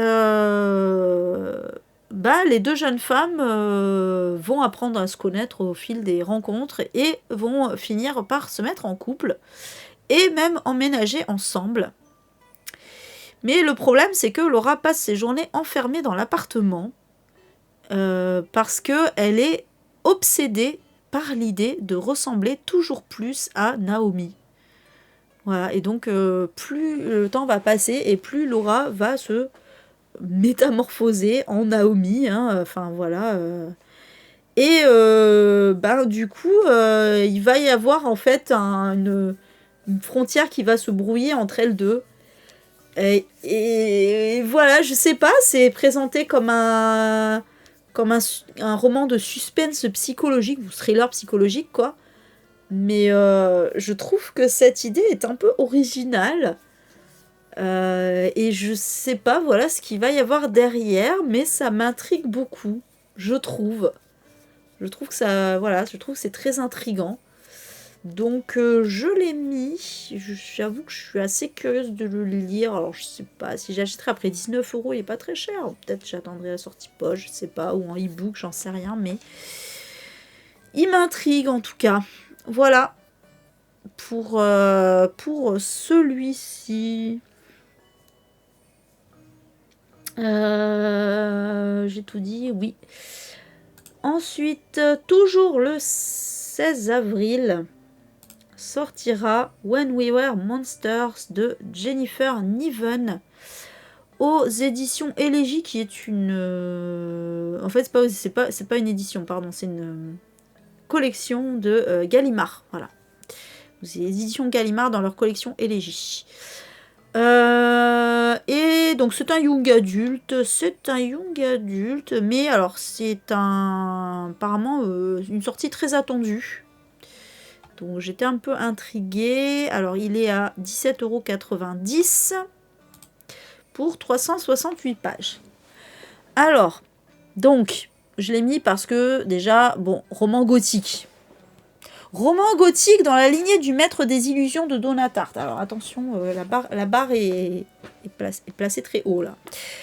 Donc, une professeure va être assassinée. Donc on est dans un pensionnat, voilà, on est dans un prestigieux pensionnat de la Nouvelle-Angleterre. Et en fait, on va, oui, alors c'est le genre de synopsis où ils disent un truc et après ils reviennent en arrière. Bon, peu importe. On a une professeure donc qui va créer un stage d'écriture et il y a 8 élèves triés sur le volet qui vont intégrer ce stage. Donc parmi eux, il y a Effie qui est orpheline, Ness qui est sa meilleure amie, plutôt timide, et Isaac qui est un richissime héritier, ainsi que Arlo qui est un aspirant romancier et on nous dit qu'il a brisé le cœur d'Effie 2 ans plus tôt. Et pendant 16 jours, ils vont être reclus dans un manoir un peu labyrinthique dans les bois. Et il se trouve que à cet endroit, il y a un meurtre qui avait été commis 20 ans auparavant. Et donc voilà, ils s'affrontent tous en fait pour gagner un prix et sauf que donc on comprend que la prof va être assassinée et que parmi les 8 étudiants, il y en avait 4 qui avaient toutes les raisons de la tuer. Un peu, j'aime bien parce que bon, il y a un côté un peu Agatha Christie, du coup. Agatha Christie, si c'était un Dark Academia, quoi. Hein, globalement, c'est un peu ça. Hein. C'est vraiment un mix entre un whodunit et un Dark Academia, quoi. Voilà. Bon, voilà. Moi, j'aime beaucoup cette couverture aussi. Oui, c'était une sortie assez attendue. Donc, pourquoi pas celui-ci. Ça peut être pas mal. Voilà pour celui-là. Ensuite, on passe au 17 avril avec la sortie de Magical Girl de Park Sol-yeon. Et contrairement à ce qu'on peut penser, ce n'est pas un manhwa puisqu'il va sortir aux Forges de Vulcain. C'est un roman. J'avoue que je me serais pas attendue à un roman coréen aux Forges de Vulcain. Je sais qu'il y a pas mal de romans coréens young adultes adaptés de manhwa, voilà, ils sortent plutôt dans des éditions voilà, young adultes quoi. Bon là non, pas du tout. C'est aux Forges. C'est vraiment, j'avoue, c'est un peu bizarre, mais ok. Et donc dans cette histoire, on va suivre. Comment elle s'appelle? Elle a pas de nom? Ouais, oh, elle a pas de nom. On va suivre une jeune femme qui n'a pas de nom, visiblement, qui est déprimée et qui n'arrive plus à joindre les deux bouts. Et donc, elle est sur le point de sauter la vie. Hein, voilà. Et mais le truc, c'est que alors qu'elle s'apprête à passer à l'acte, il y a... ouais, c'est ça. Il y a Aroa, en fait, qui est une espèce de... Bah ouais, de... C'est pas une magical girl, du coup, mais si. Bon, en tout cas, c'est Aroa qui va apparaître sous ses yeux et qui va lui dire que, en fait, elle est l'élue qui deviendra la plus puissante magical girl de tous les temps. Alors, ça rappelle un peu... toutes les histoires de magical girl, évidemment. Alors, magical girl... Pardon, hein, j'ai tout qui... J'ai les yeux qui coulent, le nez qui coule, c'est terrible. Donc les Magical Girls, pour la petite histoire, alors c'est plutôt un truc japonais à la base. Hein, ce sont des jeunes femmes plutôt banales qui un jour vont se découvrir des pouvoirs magiques. Alors en général, effectivement, c'est souvent soit un petit animal, soit un personnage... magique qui va apparaître et qui va lui dire bah voilà t'es l'élu, tiens je te donne tel artefact qui va te donner le pouvoir de te transformer et d'avoir des super pouvoirs et tu vas ça fait beaucoup de pouvoirs, tu vas pouvoir combattre les forces du mal. Donc vous aurez reconnu surtout pour les gens de ma génération Sailor Moon, Amy Magic, Creamy, Vanessa, Gigi et compagnie. Voilà, donc c'est ça les Magical Girls. Alors il y en a eu des plus récentes. Ladybug, ouais. Oui, c'est vrai que Ladybug, c'est un peu, effectivement, c'est un peu une Magical Girl aussi, oui. Voilà, il y a eu Magical Doremi. Bon, bref, il y en a eu plein. Card Captor Sakura, bien sûr. Sakura est une pure Magical Girl aussi. Hein. Voilà. Et donc, là, voilà, c'est une histoire comme ça de Magical Girl aussi. Et du coup, en fait, donc cette jeune fille qui n'a pas de nom, rappelons-le, va découvrir donc un univers fantastique et merveilleux. Mais rien ne semble gagner d'avance. Pour réaliser la prophétie et déclencher ses pouvoirs, il faut s'en sentir digne. Et donc, si elle veut sauver le monde de la catastrophe qui l'attend, elle va devoir compter donc sur Aroa et sur elle-même pour donc affronter les menaces qui planent sur la Terre. Et donc, en fait, on nous dit que l'autrice, c'est une autrice ou un auteur d'ailleurs, Park Sol-yeon, va réinventer la figure de la Magical Girl et l'exposer au défi, pas l'exploser, au défi du monde actuel pour nous livrer une aventure décalée, une romance douce et un roman d'apprentissage sur les difficultés du passage à l'âge adulte. Alors, une romance, du coup, entre les deux femmes. Ça, ce serait intéressant, pour le coup. Surtout pour un truc coréen.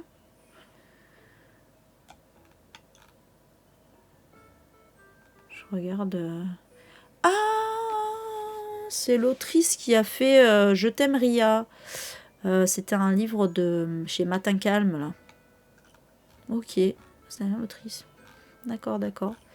Très bien, très bien. Ok. Donc, a priori, c'est une autrice. Hein.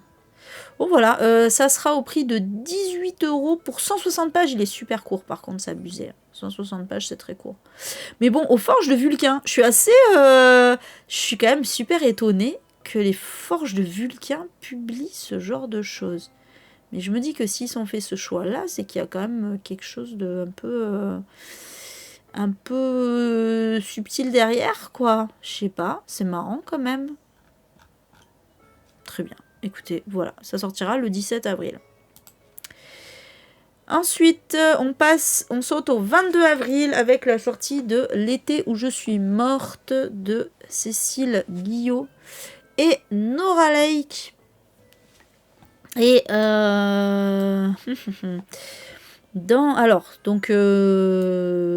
prix 23 € pour 272 pages. Bon là par contre c'est un peu cher.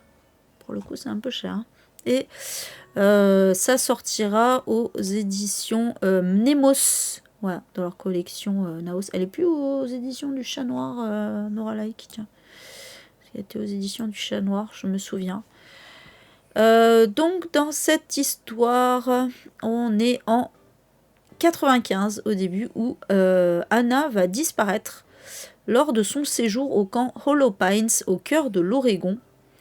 Et en 96, exactement un an après, Amy, donc c'est une autre jeune femme, va revenir à Hollow Pines pour la 7e année consécutive. Mais cet été ne va pas ressembler aux autres puisqu'elle va y rencontrer Sadie, une adolescente taciturne qui doit faire face à l'absence de son amie Anna qui n'a jamais été retrouvée. Et en fait, putain, mais attends, franchement, je trouve que ça ressemble quand même beaucoup. J'espère que c'est pas l'histoire qui a été rééditée parce que je trouve que ça ressemble quand même beaucoup à l'histoire de Nora Lake que j'avais moi-même lue, qui s'appelait comment ? Mais bon, je pense pas quand même. Je me souviens plus des noms des personnages. Et donc on nous dit, voilà, rongée par un terrible secret, Amy donc, va décider de s'allier à Sadie pour se lancer à la recherche de la vérité. Que s'est-il passé la nuit de la disparition d'Anna ? Non mais attendez, c'est pas possible, c'est la même histoire. J'avais pas regardé le synopsis parce que je m'étais dit, super, un nouveau Nora Lake, j'y vais les yeux fermés. Mais Attendez. Il doit y être de toute façon là si je clique sur Nora Lake. C'est une blague. Hein. Voir tous les livres. Il y est pas. Il y est même pas. C'est bizarre quand même.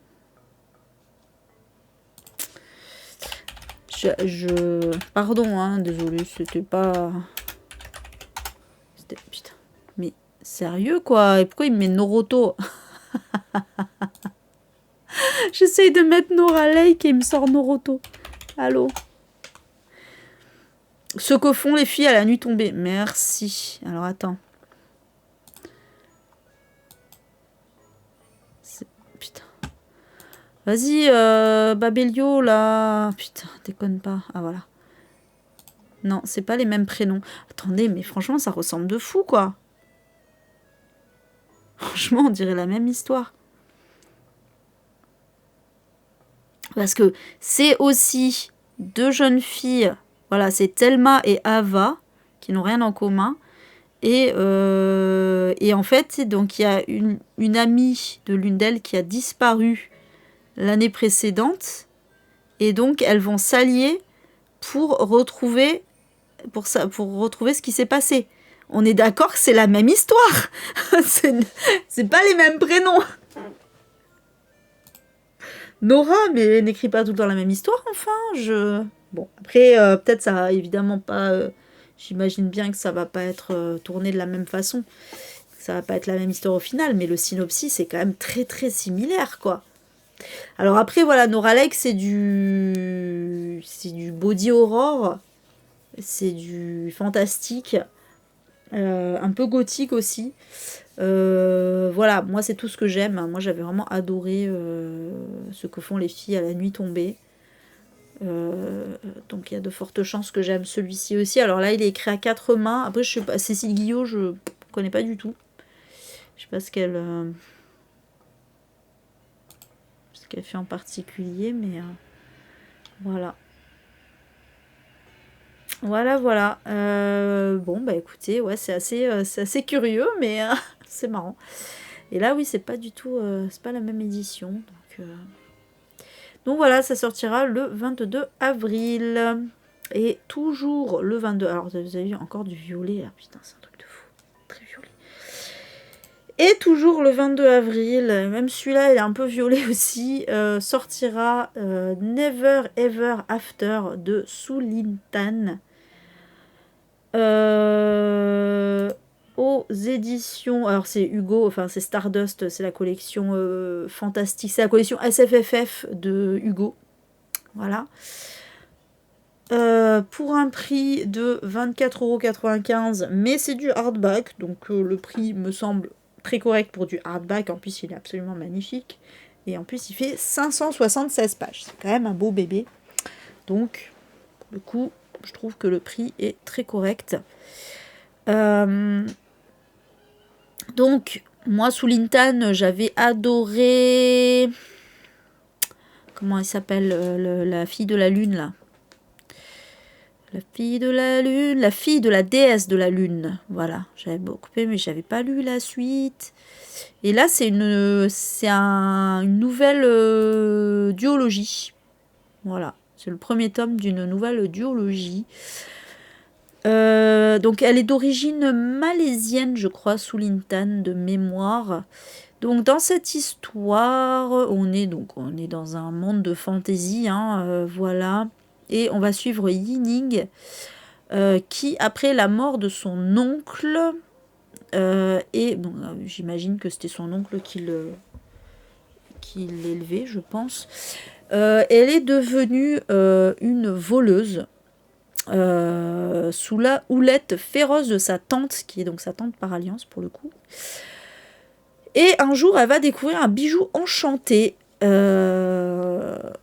Mais le problème, c'est que on va lui voler et du coup, elle va s'aventurer dans les dédales du palais impérial pour chercher ce bijou et elle va en rencontrer le prince qui va lui faire miroiter un monde qu'elle n'avait jamais imaginé. Sauf que Yining, en fait, va se retrouver piégée, on nous dit, dans un enchevêtrement de pouvoir, de trahison et de cupidité. Et son seul allié va être le conseiller d'une cour rivale qui détient de dangereux secrets. Et donc, en fait, pour se libérer, elle va devoir élucider le mystère de son passé et lutter pour un avenir qui la terrifie et l'attire à la fois. Ça a l'air quand même assez intéressant. Moi, j'aime bien les histoires d'intrigues, de cours comme ça, un peu politiques et tout. Voilà, en plus, dans un monde un peu de fantaisie asiatique. Voilà, moi j'avais beaucoup aimé La fille de la déesse de la lune, donc je vous ai mis celui-là, il est absolument magnifique aussi. Écoutez, il y a du dragon, des fleurs, tout ce que vous voulez, c'est très très beau. Et donc ça sortira le 22 avril. On passe au 23 avril avec une BD qui s'appelle Sans œufs.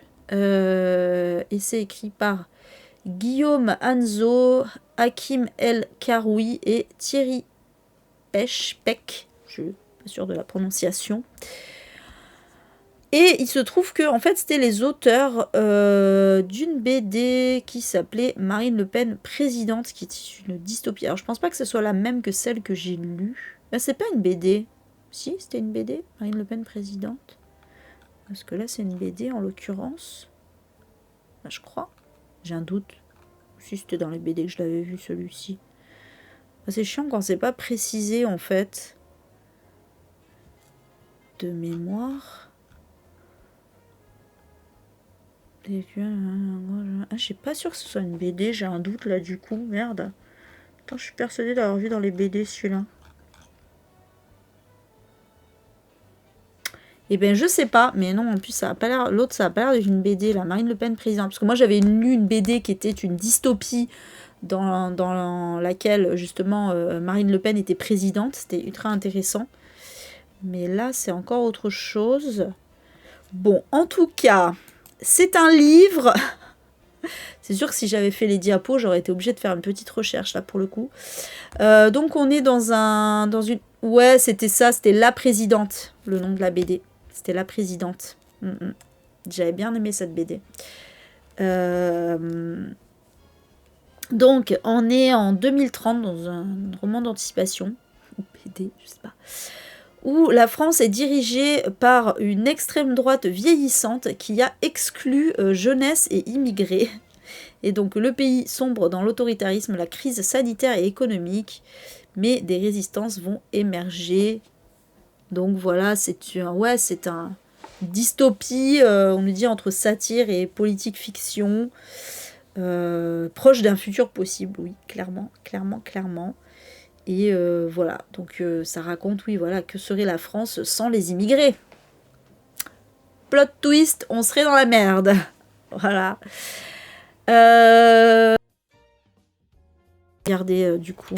Alors déjà, c'est quoi les éditions? Peut-être avec les éditions, ça aide. Attendez. Ouais, parce qu'il me dit Enezo. Ah, c'est un roman, merci.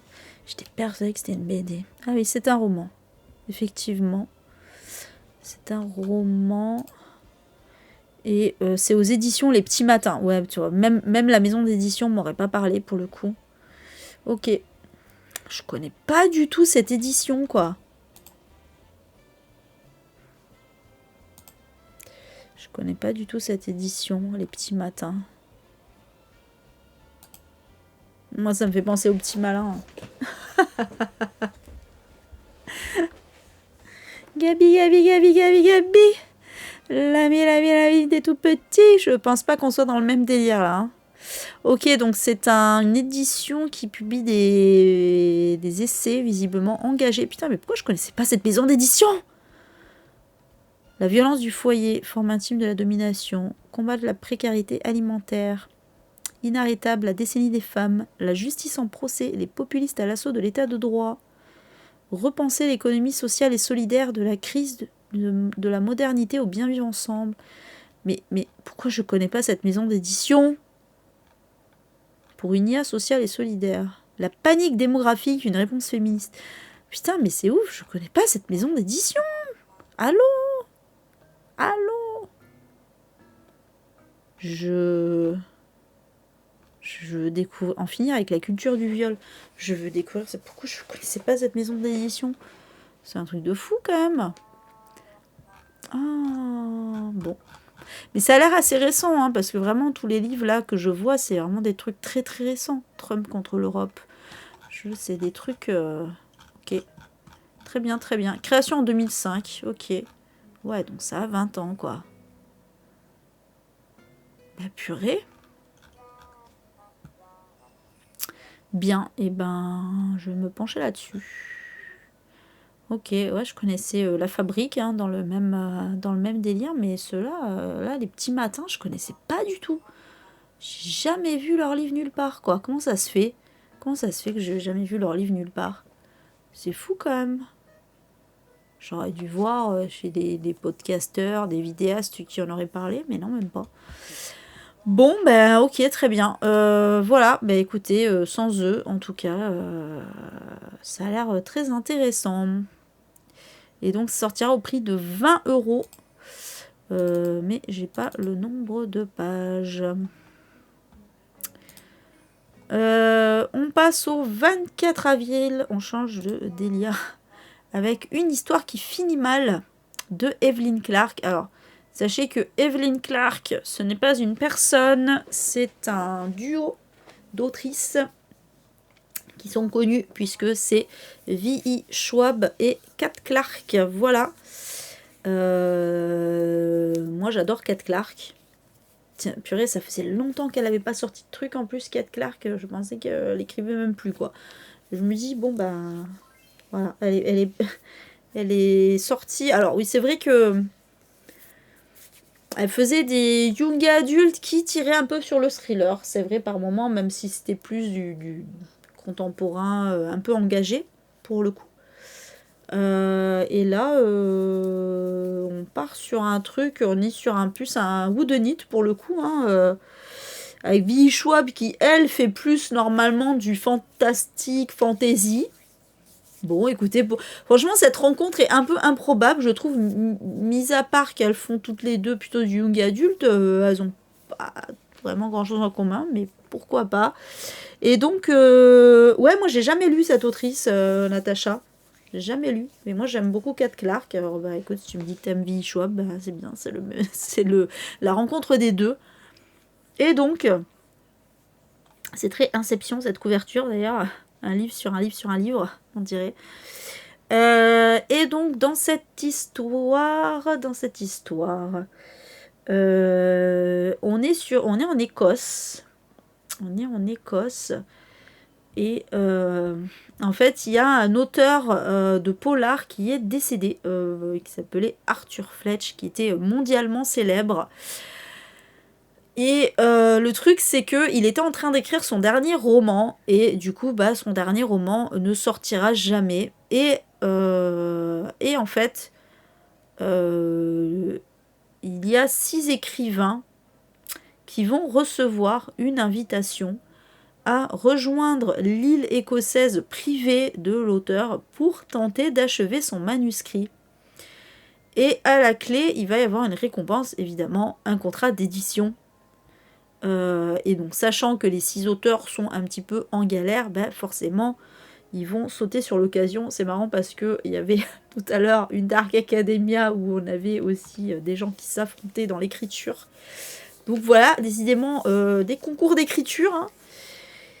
Et donc voilà, ils vont disposer de 3 jours d'une machine à écrire. Oh, putain, on aurait pu leur filer un PC quand même, mais bon. Et du coup, voilà, ils n'ont plus qu'à écrire, ils sont coupés du monde, ils sont en concurrence. Et le truc, c'est que, évidemment, tout ne va pas se passer comme prévu. Et attention, même Stephen King a commenté, parce que Stephen King lit absolument tous les thrillers, hein, bien sûr, c'est bien connu. Et donc, il a dit... en lice pour le meilleur mystère de l'année dans la plus pure tradition d'Agatha Christie, bien sûr. C'est sûr que Stephen King a dit ça parce qu'il a lu le livre. J'adore. Par contre, alors, il y a Kate Moss, alors Kate Moss, pas le mannequin, hein, Kate Moss, l'écrivaine, qui a dit « Ils étaient 10, rencontre Yellowface ». Alors là, je suis curieuse du coup de savoir quel est le rapport avec Yellowface, parce que Yellowface, c'est quand même un livre. Alors, effectivement, c'est un livre qui parle de l'édition, mais c'est surtout un livre qui parle de racisme, donc du coup, bon. Bon, bah écoutez, voilà. Hein. Ça a l'air. Alors, en fait, voilà. Si vous voulez l'histoire du duo, là, comment ça s'est passé? Donc. C'est par une nuit noire et orageuse, ou plutôt une soirée exceptionnellement chaude à Édimbourg en Écosse, que V.E. Schwab, autrice à succès plébiscitée par le New York Times, fit part à son amie de longue date, la scénariste Kat Clark, je ne savais même pas qu'elle était scénariste aussi, d'une idée des plus... Alors par contre, elle est scénariste, mais elle n'est pas écrivaine, visiblement, pour eux. Bon, passons. D'une idée des plus saugrenues, écrire un livre à 4 mains, avec plus d'une vingtaine de livres à son actif, dont la trilogie Shades of Magic et La vie invisible d'Hilaru. Vi, je l'appelle Vi, s'était déjà fait un nom, mais jusqu'ici, elle s'était jurée de ne jamais coécrire de roman, encore moins une histoire qui ne relève pas de la fantaisie. Quant à Kat, après une tumultueuse carrière d'éditrice puis d'autrice young adulte, on lui doit notamment les romans Confusion et Revanche, très bon roman, soit dit en passant, Elle avait quitté le milieu de l'édition pour travailler dans la non moins tumultueuse industrie du cinéma. Ah, c'est pour ça qu'elle écrivait plus. Elle était donc elle est devenue vraiment scénariste, quoi. Ok. Tout en jurant de ne plus jamais écrire un livre de sa vie. Mais je savais pas tout ça. Et pourtant, le destin, secondé par cette idée follement irrésistible, il faut bien le dire, se joua de leurs belles promesses. C'est à ce moment-là, tandis que toutes deux troquaient leur thé contre une boisson plus corsée, que naquit Evelyn Clark. C'est un peu pourri comme pseudo, je trouve, mais bon, ok. Très bien. Non, mais en vrai, je suis ultra curieuse, du coup. Mais je savais pas que Kat Clark, elle avait arrêté d'écrire, quoi. Enfin, si, je savais, parce qu'elle sortait plus de livres, mais je savais pas pourquoi, c'est surtout ça. Très bien. Très bien.